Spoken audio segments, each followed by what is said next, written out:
All right. Hi, everybody. Welcome to Behind the Clipboard. I'm so excited to have one of my favorite fellow vendors with me today, Ronnie Saini with Ronnie Saini Photography. Hey, Ronnie. Hi, Kelly.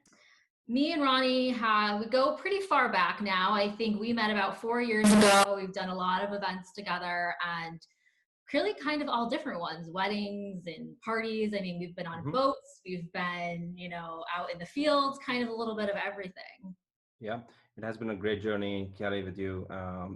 And you're my favorite event planner, very detail oriented. I don't have to, I say, plan anything pretty much. You'll hand over the list, and there you go. I just show up and we rock. Well, I feel the same about you. I can just give you a shot list, give you highlights of what they want. I don't need to worry about it. So it's great working with you all the time. And once all this COVID's over, I know we'll be able to do that again soon. So Yeah.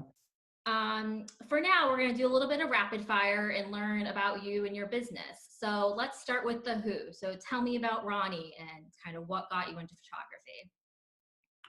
Always passionate about photography. As far as I can remember, my first camera, I took my dad's camera when I was a kid, and the just got into it. And then when I first bought my professional, I would say, camera, I was like, oh, I can change lenses. Oh, I can do this. And then I was introduced like speed lights and whole 9 yards. And then I started taking pictures of family, my son, all his birthdays, and everybody was like, "You have a good eye. Why don't you give it a shot and do it professionally?" I was like, "Really? Okay. I don't think people will pay for it." And I started the journey and never looked back, honestly.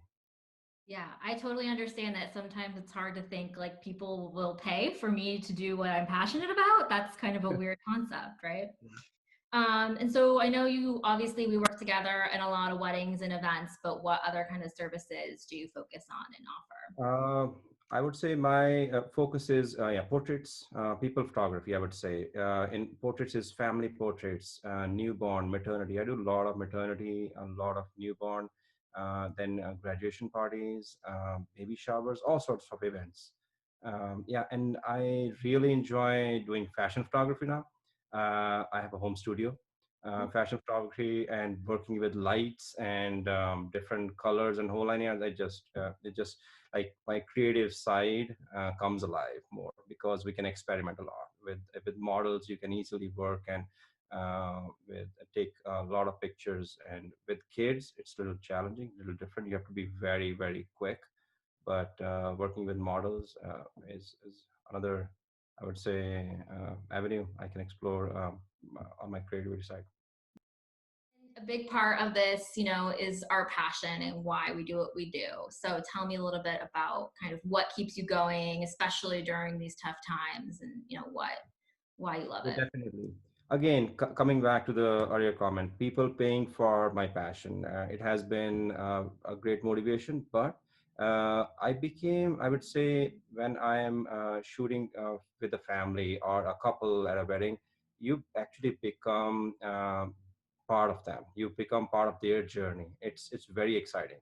It's very exciting and satisfying when people when you see sparkle in everybody's eyes saying, oh my god, that picture looks amazing, and I look beautiful, and this has come out great. All those compliments and relations built from. I remember most of my clients, I have taken their maternity shoots, I have done their newborn, and then 3 month 6 month cake smash, and then first birthday, second birthday. They have become my family. A lot of my clients, like I would say 90% of my business is repeat business just because of this. So it's very very exciting. So the family is growing. Yeah, that's so special. That's the best part when you really get to develop those long-term relationships with them. We're part of these intimate moments with them, and so being able to have that connection really makes it feel extra special. And I definitely want to share, we worked on a wedding last year for Alana and Kevin, and that one photo that you have of them after they got married coming down the aisle is like one of my favorite moments. They're just, you can see like I'm gonna like start crying talking about it, but like the emotion and the excitement and just pure happiness that they have, and also like just the colors and everything about that photo is really spectacular. We're going to dive into a quick hot topic now. So let's talk about engagements in portrait sessions. Mhm. I think most people don't have the opportunity, or don't kind of run to get portrait sessions, whether they're uncomfortable behind the camera or they just don't need them for any professional use, they don't have children, kind of whatever the route may be. And then all of a sudden, they're getting married, they're going to be behind the camera on their special day, and an engagement session especially becomes a topic of whether we should or we should not. We always push our clients to do it because I think it's a really great opportunity for them to practice being behind the camera and get to know their photographer. But why do you think it's important, and like what is really beneficial about that session? Yeah, it is. It is super important. One thing is, I think you mentioned meeting the photographer beforehand. I really prefer if I have an opportunity to meet some of the clients are, let's say, out of city or out of state. You cannot actually meet them personally, physically, but phone conversation really, I would say, breaking that ice, and then the hesitation of, okay, a stranger taking my pictures. I don't know how I'm going to pose and behave. How may I look in front of the camera, whole 9 yards. People have a lot of questions, but when you meet with them, make them comfortable, that really changes things. And once you are actually in the session, I try to make them very comfortable, and show them the pictures as soon as I'm taking a picture. And once they see their picture in the camera, the confidence level goes up, and they know, okay, all right, I don't look that bad as I was thinking, kind of thing.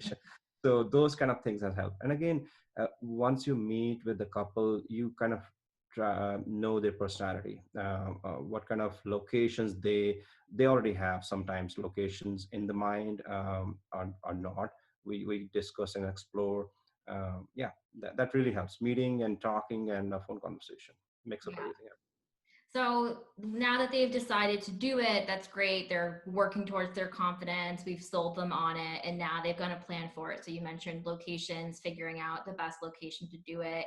But do you have any tips or recommendations of what people should wear? I get this question all the time. I try to kind of guide them on, what's comfortable, what reflects your personality, but especially from a photographer standpoint, is there anything, the colors or, look and feel that you think is really good for people to take into Uh, consideration? Solid colors, definitely yes.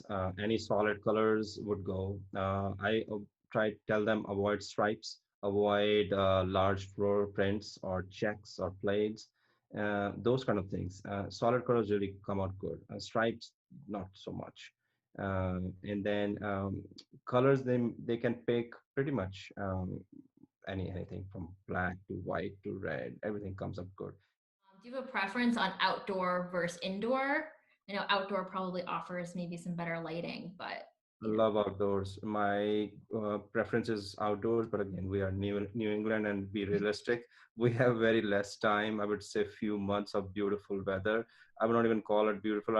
I would say bearable. That otherwise becomes very cold. And I think the best time I shoot is between 5 p.m. to 8 p.m. That window of time is perfect for portraits. Light is soft. It's not harsh. The only thing to keep in mind is avoid direct sunlight or harsh shadows in the of a midday sun. You can shoot maybe early in the morning. I have done early shoots. 7 a.m. to 9 a.m. is a good time slot if client is comfortable. Just because they have to do makeup and get ready and all that, early times may not suit them. But so that's why evening time window is usually the best and widely used. ending on that note, is there any tips you have for people to prepare, maybe for being in front of a camera, whether it's a portrait session or engagement session or even their wedding photos? There's the joke of, looking in the mirror, practicing your smile, is that beneficial? What can people do to help themselves get comfortable? I always encourage them to collect some ideas. Anything they have seen on Instagram, anything they have seen on Facebook or any social media, they have liked something. just start collecting ideas, start seeing, and we talk about poses, we talk about different angles and all that, so we can make things better, of course, but just collecting ideas really always helps. Yeah, definitely coming with ideas. I mean, Pinterest is a rabbit hole. We can all go down that. Yes. Awesome. So I'd like to wrap up with something you learned the hard way. We're all small businesses and entrepreneurs, in events especially. Everything is so different that we sometimes tend to learn things the hard way, but they make us more prepared for next time around. And I love to share those lessons with clients and fellow vendors. So I would love to hear maybe something that you've unfortunately learned the hard way. Yes, I think being honest and being upfront always helps. And that's the one thing I learned hard way is my contract initially or email proposal was very basic minimum. I did not include or foresee a lot of things, and those few things can become big things when you're dealing money and you're dealing with clients. People can say, "Hey, you didn't mention this or that." So I started to include everything. If there is a parking fee, if there's a permit required, anything, number of photographs, what will happen, what are the cancellation policies, what are the refund policies. Now I've included the COVID-19 policy in my proposal as well, because you have to prioritize everybody's safety, your own safety, their safety, client safety. So those kind of things. So everything, being upfront, being very transparent, clear, in everything, that really helps. That's the one thing I would advise everybody. I think Thank that's you very I think it's a really important lesson, especially in the beginning where we all want to sell, we want to have clients, we want to make things happen for people. But I think as we learn, we want to make sure that we're protected and they're protected and that everyone's getting what they are expecting. And that goes both ways. And, especially during all of this, COVID-19, period, we're all kind of being reevaluating our contracts, and that goes for clients too, or what they should be making sure they're looking for in their contracts, as well as what we're making sure we're including in ours, just to protect everybody, because we want to have a good relationship between the clients and vendors from both sides. So much. that's a really good lesson, and I think something a lot of people learn the hard way also. Always there's different things to be including and taking out and making sure. So that's a good one. Well, thanks so much, Ronnie, for taking a few minutes and chatting with me. It's always lovely to see your face. Everybody, make sure you follow Ronnie on Instagram at Ronnie Saini Photography, and also www.ronniesainiphotography.com. Right? Got that right? Yes.